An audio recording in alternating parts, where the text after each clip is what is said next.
Good evening and welcome to the Entrepreneurs Live Show. I'm David Orfling, your host, and it is absolutely awesome to have you all back tonight again. Tonight we've got a special guest that you can see us sitting in front of one of the most awesomest views, and this is going to be special. Yvonne is absolutely amazing in what she does. I'm not going to share with you guys what she does before she's going to share it with you. But yeah, I would love it if we can welcome Yvonne Starkey to the show. Yvonne, welcome. David, thank you so much for your time, and thank you so much for this opportunity. I really appreciate it. It's so great for us to be able to chat, considering you're on one end of the world and I'm on the other. So thanks very much for this opportunity. That's awesome, and Yvonne, it's absolutely awesome. And I believe it's quite cold that side by you guys, if I'm correct now. Yeah, we are potentially, there's a forecast of potentially having some snow here. Well, there's obviously snow inland, but yeah, we may have some snow at the end of the week, yeah, so that'll be fun. Oh, my word. Okay, Yeah. can I exchange with you?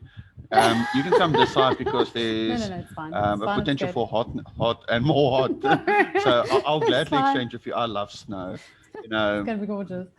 I grew up in areas where there's snow and everything, so I absolutely adore it. It's one of my favorites. Yvonne, please tell us who you are, where do you come from, and obviously, where do you stay? Yeah. So I have a few labels. I am a digital nomad. I am an entrepreneur. I am a crazy cat lady. I'm a caffeine addict, a coffee addict. And I am a chartered accountant. I'm a lecturer. I'm a study coach. And I am a South African. I was born, bred, raised, etc. in South Africa. And about 2 years ago, my husband and I moved from South Africa to Montenegro, which is not Monte Carlo. It's not a city in Italy. It is a little country next to Croatia, on the Balkans, on the Adriatic Sea. So that you can see behind me is the view from my balcony, like genuinely, no filter, hashtag no filter. Amazing. Not currently, because it's cold and dark here at the moment because it's winter. But yeah, that is the view. That is the view that I have. So when life is a bit stressed out and I'm wondering why I go through all the stress of being an entrepreneur, I look out the window and go, that's why I do what I do. That's a good enough reason for me. Yeah, that works oh man, for that's me, awesome. Yeah, you know what? I think if anybody's ever stressing and they've got a view like that, there's the answer. You don't need any therapy. No, and beautiful. You've mentioned we spoke before. You know, we chase money, we chase material items, but when I'm stressed and during the day when things go wrong and whatever, you can look at that and it's just therapy. You know, I'd rather have that. You know, I'd rather have that than a whole bunch of money because like it's so therapeutic, it's so beautiful, and it puts life into perspective. You know, how stressed can you really be when you look up from your desk and you know that's what you're looking at, and you know you can take a walk during the day, you take a walk in the morning, and you walk around the coast, you walk around the mountain. Like how hard, how tough can life really be, right? Wow. But yeah, it's kind of different, you know. When you speak to a lot of people, when I say I'll move to the UK, I'll move here, I'll move here. Why did you guys select to go there? Because that's a small place where you are. It's tiny. I believe it's not a highly populated area. No, it is. There are about 600,000 people in Montenegro, so it's very small. Wow. Yeah, they speak Montenegrin, which is basically. It's basically Serbian. Okay. Don't tell them that, but it's basically Serbian, which I'm learning at the moment. So yeah, there's a lot of people that speak English, kind of functional English. Tourism is a very high, very high income earner for most people. So the country is very tourism driven, which is obviously a problem in the pandemic. It is, it's absolutely gorgeous. So my husband and I are both accountants. So when we were looking at moving, we drew up a spreadsheet and we put our criteria, on the spreadsheet. And one of it was, had to have mountains, had to have the ocean, had to have natural beauty, had to have living costs similar to what we had in South Africa. And it had to be a place that we could, as South Africans, easily enough get visas. In a lot of countries, you can only get a visa if you go and get a job there, or if you have a lot of money, which we didn't want to. We didn't want to get a job, and we don't have a lot of money. So Montenegro is one of the few countries in the EU that you can. Well, it's actually not in the EU, but in the European area, that you can come here, you can start your own business, and then employ yourself. So you get a working visa. What? I know, it's fascinating, right? It's really interesting. So yeah, you can. Wow. So we came here on a 3-month tourist visa, and in those 3 months, we obviously worked with an accountant here. In those 3 months, we opened a business and employed yourself. So they don't care what you do, they don't care what you earn, they don't care. It's not about as long as you pay like the tax for your own employment and your social security and whatever. It's not about what you do, or you don't have to prove that you've got income, etc., etc. So we got we transferred or changed our visas from tourist visas to temporary residence visas as soon as the business stuff was done, and now we're temporary residents. After 5 years, you can apply for permanent residency. And after 10 years, you can apply for passport, for citizenship. So we've been here for 2 years now. So yeah, that's why we are.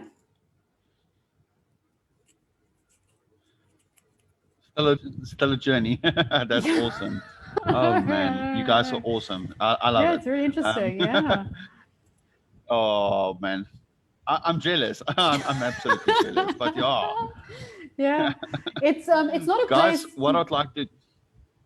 Yeah, go for it. Sorry, I was just going to say it's not a place that you would come if you were looking for employment. Like it's not. There's some industries that are like a little better for that, like construction, for example, in some cases. But it's not. The only reason we could really do this is because we work online. We wouldn't be able to come here and work here, especially since we don't speak the language. And that's a difficult language also to learn. It is.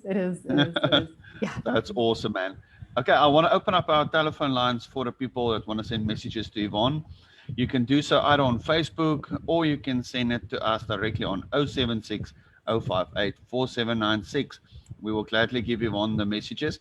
And no, you can't go and stay with her, no. like you said, unfortunately. But yes, you can definitely send her a message, and you can ask her questions and everything, because this is going to get quite interesting, people. I want to mention this out. This is the first thing that got my attention with Yvonne. I was looking through her profile. Like I said to her, I was stalking her this morning, and I found out that Yvonne is an auditing lecturer. I mean, come on, that is something special. Yeah. Please tell us more about it, Yvonne. Yeah, so my specialty in terms of what I've been doing for the last over a decade is lecturing students who are on the professional accounting qualification route, predominantly in South Africa. That would be students studying towards being chartered accountants. So I lecture auditing for CA route students from first year through to postgrad up to their board exams. And I used to lecture face-to-face at a private tuition center, sort of not a university, but like an exam prep provider. Okay. I think most people in South Africa would kind of know them as sort of like a varsity college kind of thing, where you register with like UNISA for correspondence, and then you need someone to help you help explain what the hell's going on. So yeah, I started my lecturing at a private tuition provider part-time when I finished my studies, and then moved into lecturing full-time when I qualified, and moved into online lecturing in about 2014. So I don't do any lecturing, face-to-face, obviously, especially not from here. But yeah, I love lecturing auditing, because I think it is so incredibly valuable for people who are not going to be auditors. So I think that's that's one of the things people I think misunderstand. Like I would not want to. Obviously, I'm I'm qualified. I could register as an auditor, as a registered auditor if I wanted to, but I don't. But I think what I love about auditing is the fact that it makes you think in a certain way. You're taught to think in a risk-based way. You're taught to think about systems and the implications of the way that you do things. It's very much a communication subject, which accounting students are not entirely comfortable with, which is very important for them. So there's a bunch of reasons that I think auditing is one of the most important subjects for people who are not going to be auditors. Okay, well, that makes sense. Yeah, it actually makes quite sense. And you know what I like about it is the fact that you've been doing it now for what, going on 7 years that you're online. Yeah. So that's awesome for me, because I know a lot of my friends from school time and even afterwards that became like accountants and stuff. They said to me the biggest issue for them in their journey that they had while studying is the support system. Yeah. So I mean, you're offering a support system to, personally, I think some of the most important people in the world, because a business can run. You can have a manager, you can have all those different things. But if you don't have the right accountants or the right people doing your financials, you are screwed. Sorry for my method of saying it, but you're screwed. And we don't want to end up having accountants like what we've got in our government that can't count. So, sorry, and I'm going to get trouble for that again, but it's the truth. No, we need perhaps a better way to say it is that we need, especially in today's economy, today's society, what we're looking at, where we're going, we need accountants who can add value to the organization. Beautifully said. Yeah, that's much better, much less likely to land you up in trouble. We want to know, and I think for me, that's also the value of auditing as a subject, is that, accounting teaches you how to account and how to record the item and calculate it or whatever. But auditing teaches you how to set up your revenue system, how to set up your reporting, how to set up your stuff. And it teaches you risk-based thinking. If I do that, what's the positives and negatives? If I do that, what's going to happen? Whereas, nothing else, none of your other subjects in accounting actually teach you how to think about the implications of the stuff that you put in place in your business. So an accountant who has studied auditing is more likely to be able to add value to your business by saying, if you don't put that button on your website, or if you don't shut that off, or if you don't add that control, you're gonna lose money, or people can do this, or there's a loophole there, or whatever the case is. So auditing knowledge for me is absolutely crucial for accountants. Wow. I'm not making any money off of that statement, just so that people understand that. It's not like it's not like I'm making any kind of commission off of this. I genuinely believe that. But that's good. That's what you must have, because when you're doing a specific job, you need to have conviction in what you do. It's so important, like we were talking just before we went live, and I want to touch on that now, if you don't mind. But before we do that, I see we've already got people saying hello. So a few of our friends are saying hello. We've got Sippy Sabotsky watching tonight. We've got Claire Miller watching. Claire saying hello, David and Yvonne. Leonie is also saying welcome, Yvonne Starkey. And Jessica Nika also joined us. So hello.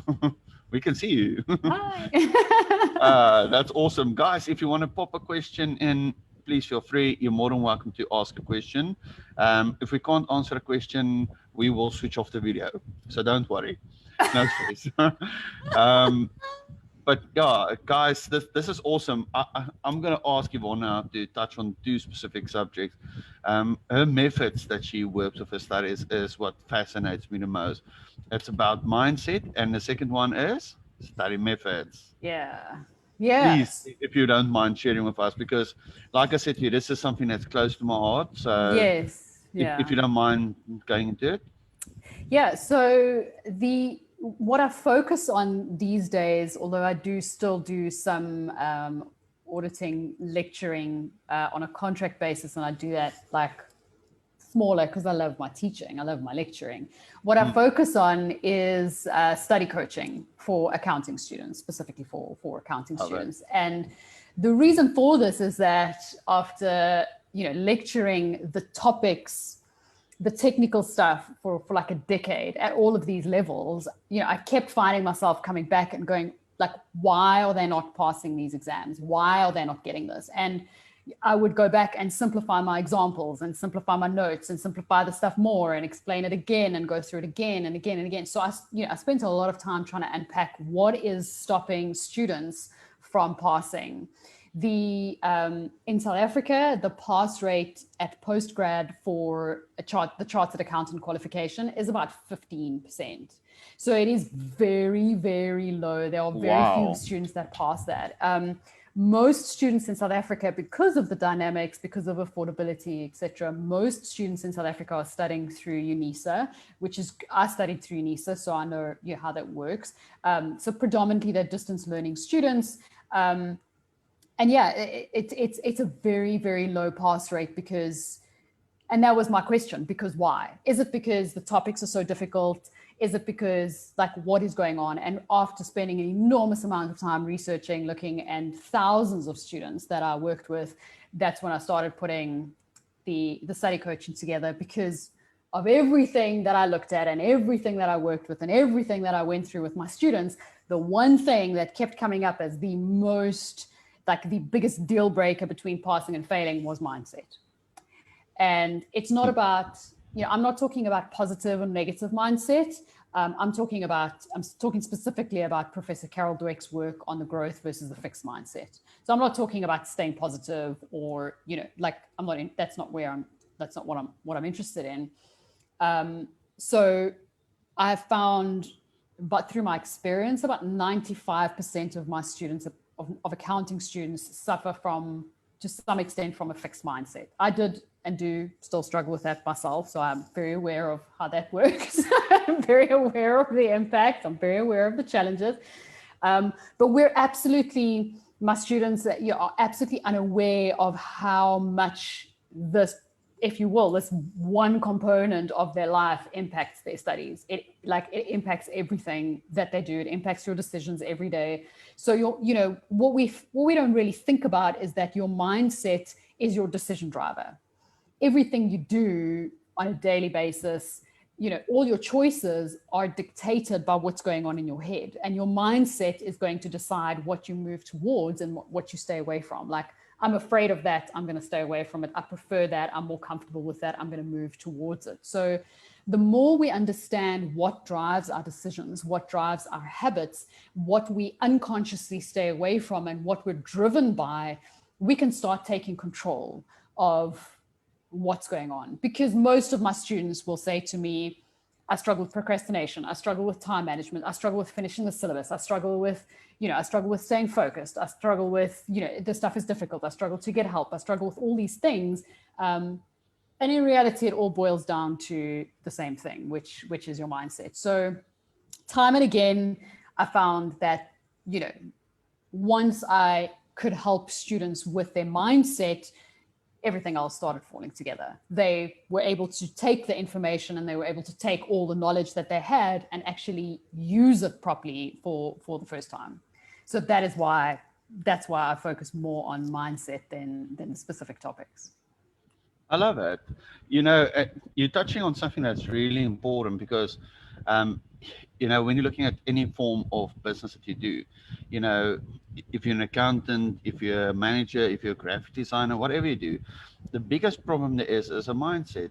It's a blockage that comes up, that you keep on hitting that wall, and you just can't break through. And I know, I remember when I was studying, because I was studying Visual Basic 6 at that time, and we had handbooks, I think it was 1,600 pages, and I had 6 of them to study for my exam.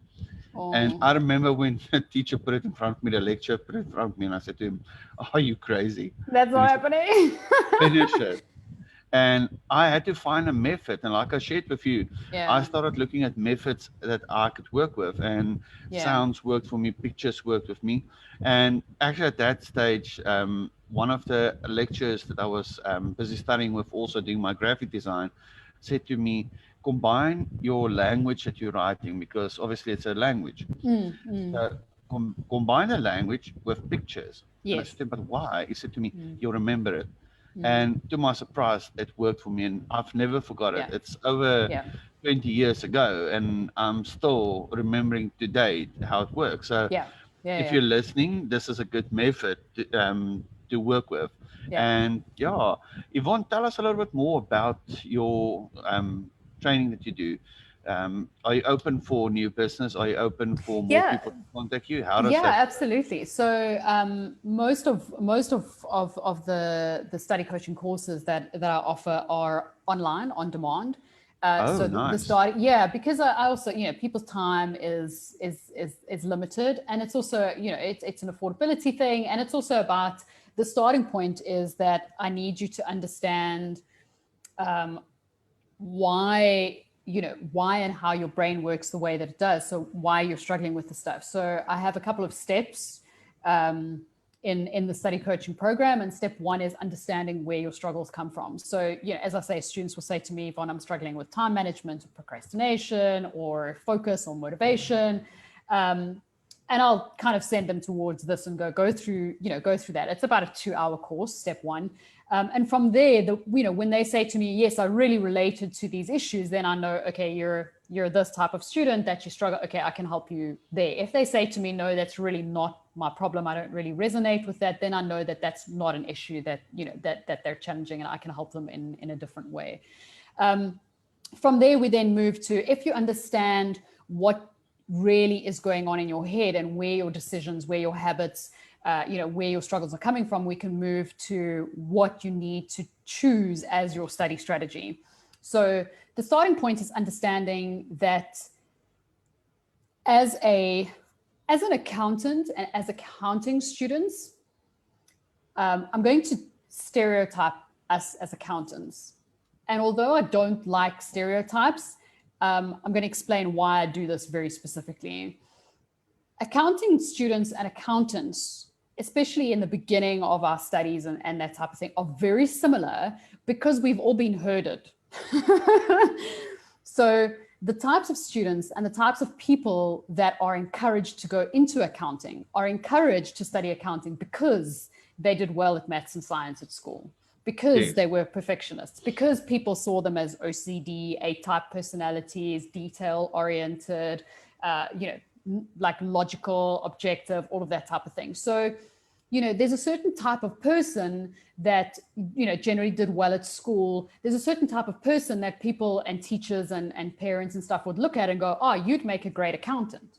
And predominantly those characteristics are, you're a perfectionist, you're detail-oriented, you're a little bit OCD, you're good with numbers, and you did well at school.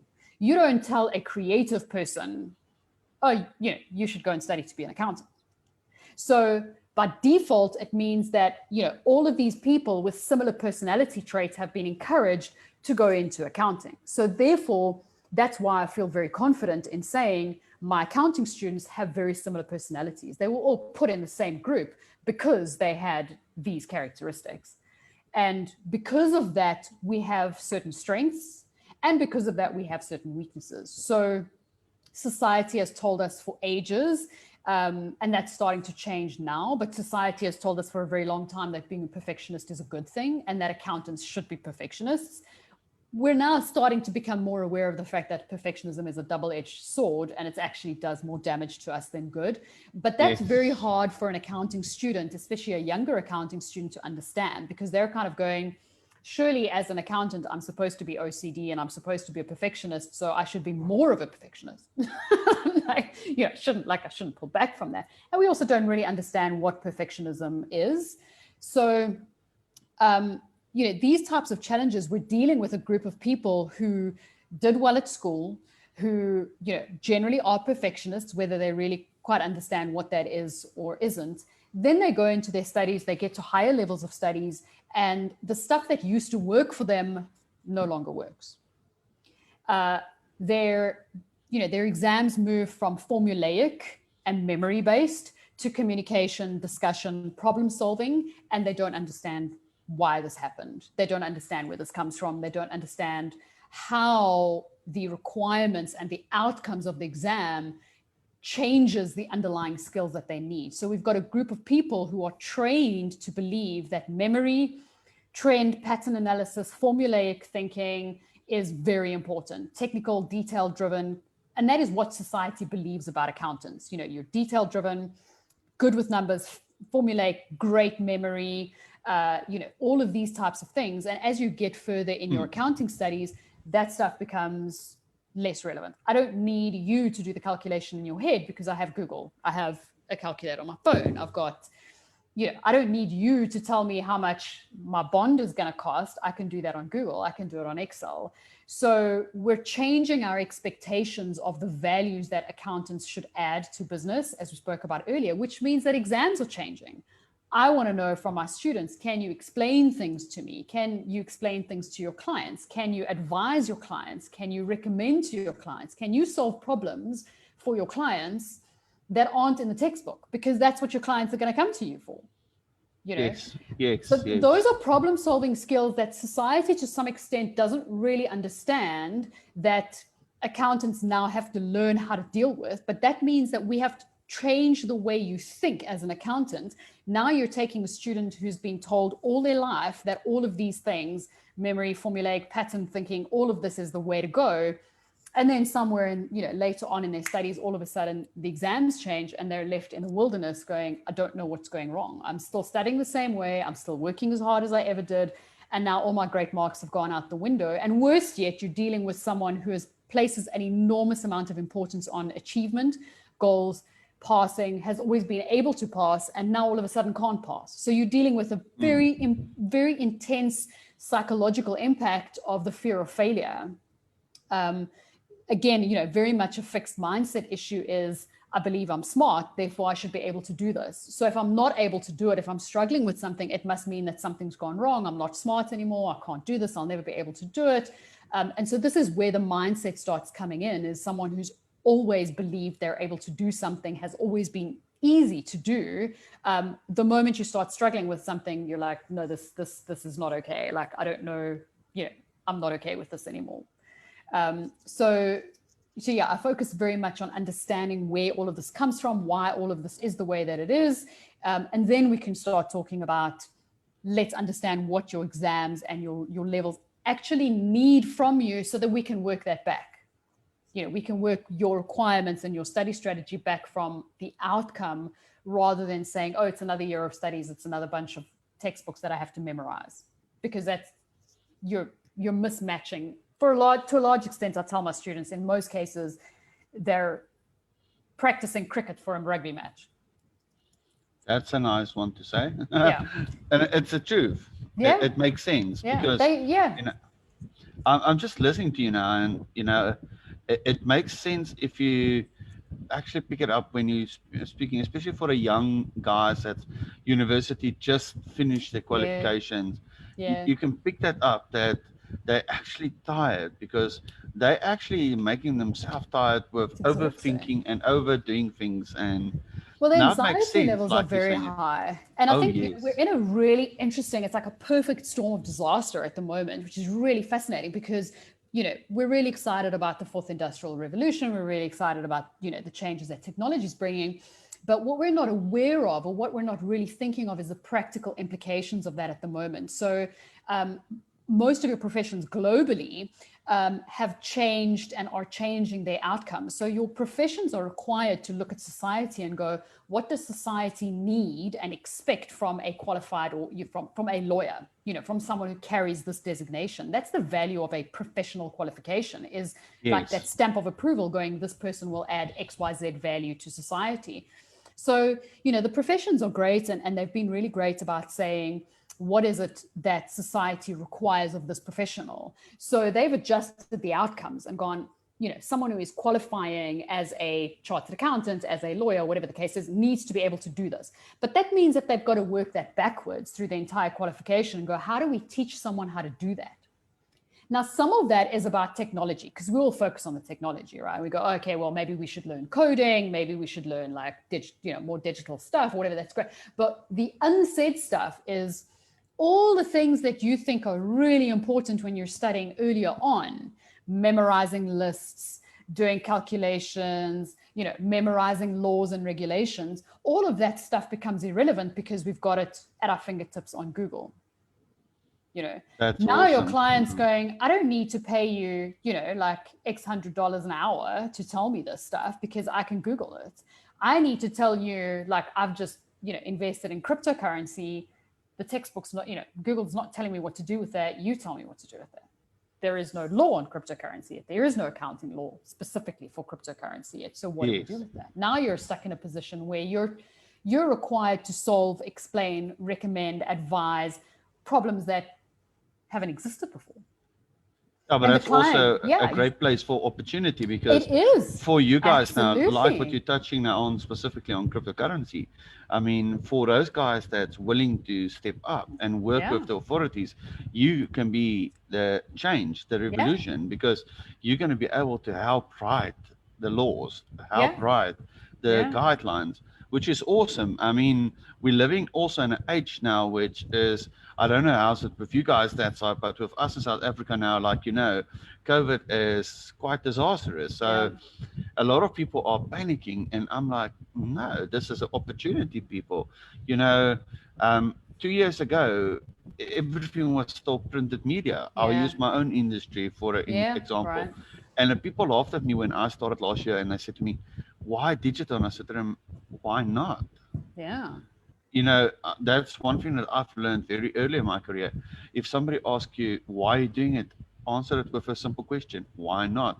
Because as soon as there is something that's different, then it's good.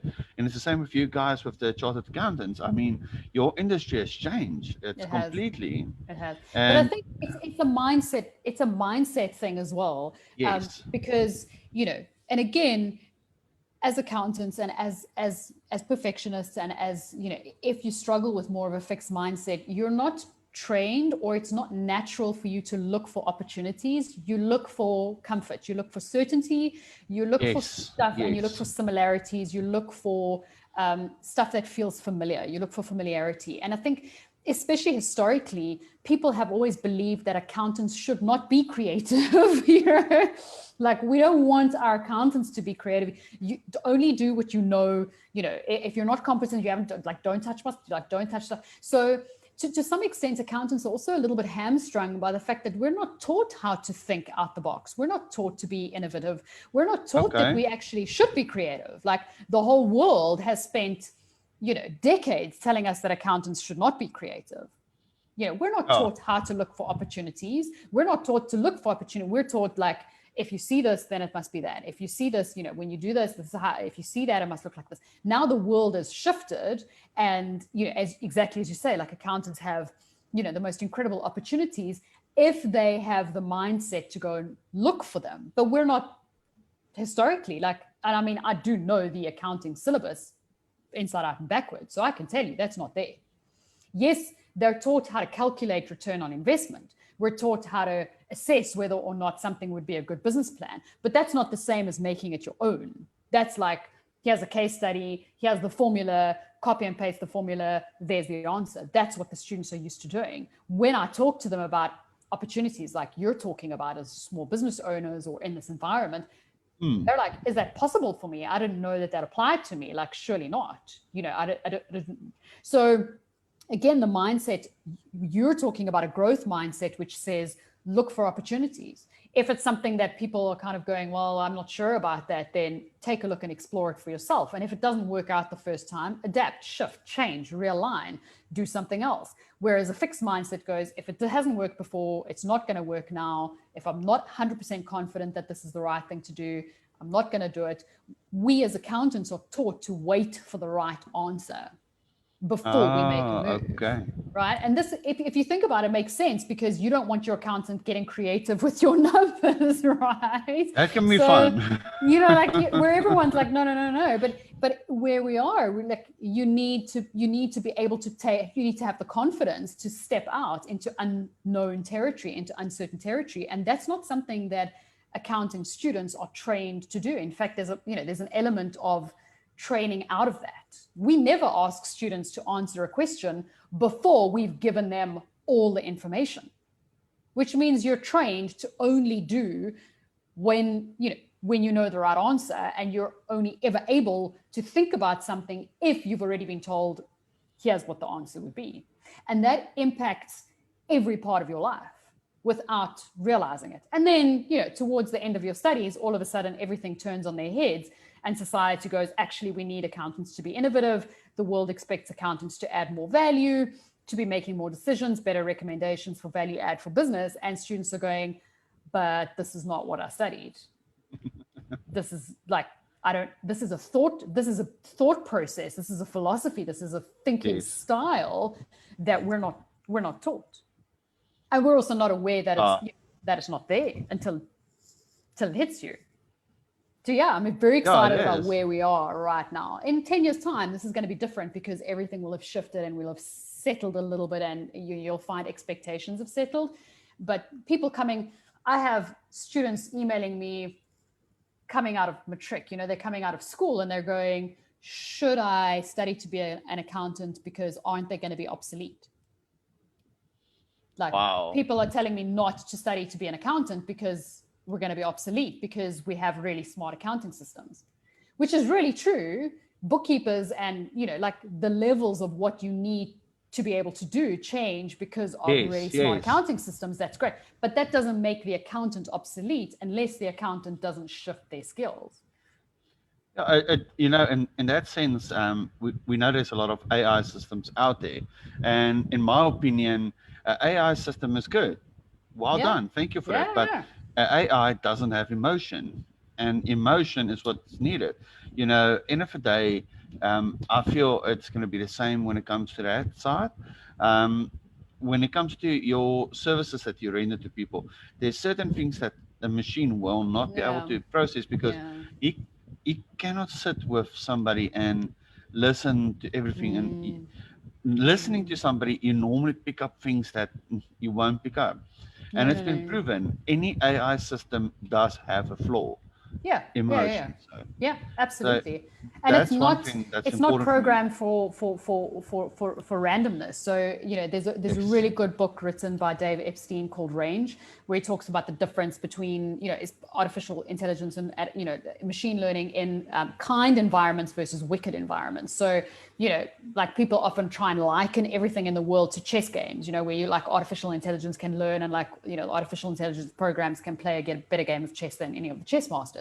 But that's a kind environment because your rules are static. You can't change the rules of chess. That is, that piece can only move. There are a whole bunch of ways it can move, and you can, whatever, but you can't change it. That is a kind environment. The world we're living in is what is kind of classified, it's a very weird terminology, but I quite like it. It's classified as a wicked environment, which means the rules change all the time.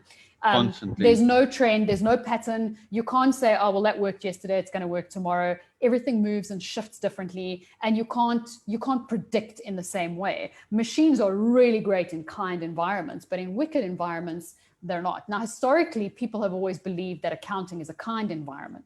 If you see that number, this is what, but the reality is increasingly we're finding the stuff that accountants have to deal with and the problems that people need us to solve, they're wicked, they're not kind.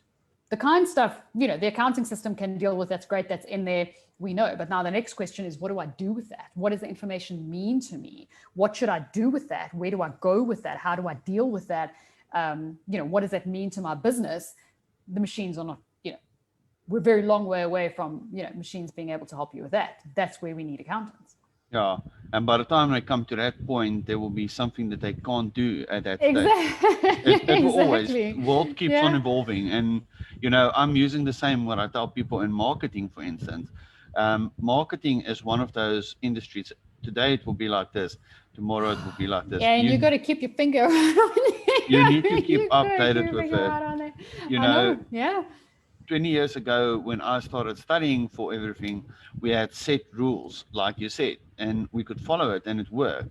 Now, those same rules, if I have to apply that, oh my, I don't think I'll have any customers ever. There's no formula. It changed. Yeah, it changes on a regular basis. Yeah. I was sharing with people on a training session, and I said to them, the worst part is for social media. Social media, when it started, well, let's say when I started with social media 11 years ago, almost 12 years ago, it was very set. You could follow the trend that was happening, you could follow everything. Social media changes on a bi-daily basis, Yeah. sometimes Yeah. even on a daily basis. So Yeah. you constantly have to update your things, you Yeah. constantly have to work. And it's so important because the same like what you are doing, it's people need to constantly work on new methods of learning, Yeah. new methods of training themselves and keeping themselves Yeah. in front. And the So, key, yeah. what makes you successful is not your social media marketing knowledge. It's your philosophy and your approach that you take, which is, I am constantly going to be learning. You know, my social media, I am aware of the fact that my social media knowledge today might be obsolete at the end of the month. I'm aware of that and I'm okay with that and I accept it, and I'm going to continue to read, learn, update, and change when that happens. And that's, for me, that's a mindset, and that is that's a philosophy.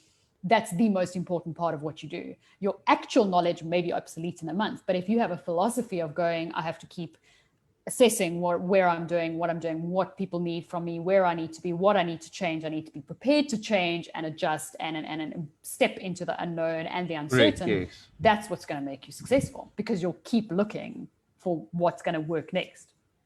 Oh, that's awesome, man. That's awesome. Now, Yvonne, what I'd like you to do is, for me, I'm going to ask you a few questions if you don't mind. And I just want you to shoot it for us. My maths is terrible. As long as it's not arithmetic, I think if you work with what is your two most important things that you look for in a student before you decide you take them on or not? Commitment to doing something that's going to make them really uncomfortable. I'm not interested, not interested, but I find it very hard to work with a student who's like, I just want you to fix this one little thing. Just give me the easy way out. Give me the shortcut, because I can't fix shortcuts. That won't work. No, it won't work. And someone who's prepared to be honest with me. It's, we don't really want to admit to people that we suck at stuff, and especially not like accountants and accounting students are like, I'm fine, I'm good. Meanwhile, they're going home and twitching, in their sleep. So I can't deal, I know so many accounting students that are depressed, they're on meds. It's quite bad. So the more honest they can be with me about what they're going through and what they're feeling, instead of just going, yeah, it's fine. You need to be honest about what you're struggling with, the more I can help them. So honesty, emotional honesty and openness, and a commitment to doing something that they're uncomfortable with is probably, for me, the most important things. Oh, man, that's awesome. That's quite good. Now, Yvonne, I would like to give you the opportunity, if you'd like to share your contact details with the people, where they can reach you if they would like to use your service, and also just if you're on social media, anything that you want to share. It's your time now. Oh, I appreciate that. I think if if you're interested in taking a look at what I do, you can go find my website, accountingstudyadvice.com. You can find me on LinkedIn, Yvonne Starkey. So if you Google Yvonne Starkey or you Google Accounting Study Advice, you will find me. If you want to see more of Montenegro, you can follow me on Instagram, which is stalking. You can follow. Try not to stalk me, but I know a lot of people are like, well, this is really, really interesting. So you can follow me on Instagram at YvonneV21, and you can see more about what Montenegro looks like, and you can understand the fact that I'm a cat addict, because there's many photos of cats there. But I know a lot of my students find me on Instagram because they want to know exactly what's going on in my life. So yeah, accountingstudyadvice.com, or just Google Yvonne Starkey and you'll pick up my email address and contact details from there, and you can see my qualification journey and why. I like to tell people, I'm not lecturing you from a perspective of you must do this. I talk and I teach from the perspective of this is what I've struggled with.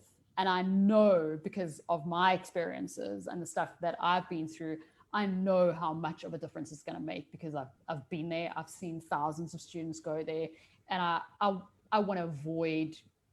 I don't want my students to have to struggle with the same things that I did. If I can help prevent them, and I know that they are focusing on the wrong thing. They're kind of going, teach me accounting. I'm going, I can make you pass accounting without teaching you accounting, but you've got to understand, you've got to understand the impact that this stuff has in your life. So yeah, accountingstudyadvice.com or Yvonne Starkey, and you can stalk me. I think whatever's out there, you're good. I don't think you're going to find anything strange. You're going to find anything dodgy. Yeah. That's awesome. That's awesome. And if you can give a word of advice to entrepreneurs, what would that be? To entrepreneurs. Oh, yeah. I don't know. Perhaps if someone has advice for me, like it's a messy journey. I said to you earlier that like just to become a chartered accountant has a very, very, very, very low pass rate. I found that being an entrepreneur was much harder than qualifying as a CA, as a professional accountant. It is emotionally draining. It is exhausting. It is hard. It is challenging. It's messy, and success changes. Your definition of success changes every day. Sometimes it's just getting up and like continuing with your strategy when everybody has said no and nobody's answered your emails.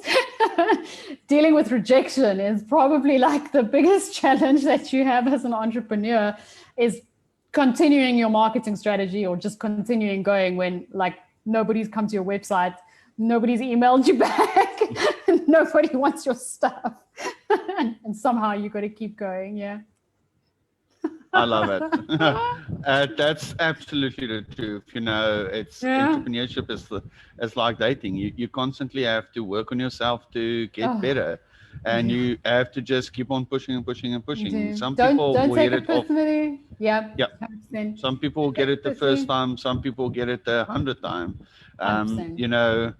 I keep on sharing it with people, and I would love to share this tonight again. One of my favorite quotes that I live by is from Sir Richard Branson, and he said, if an opportunity is presented to you and it's good, take it. You can learn how to do it later.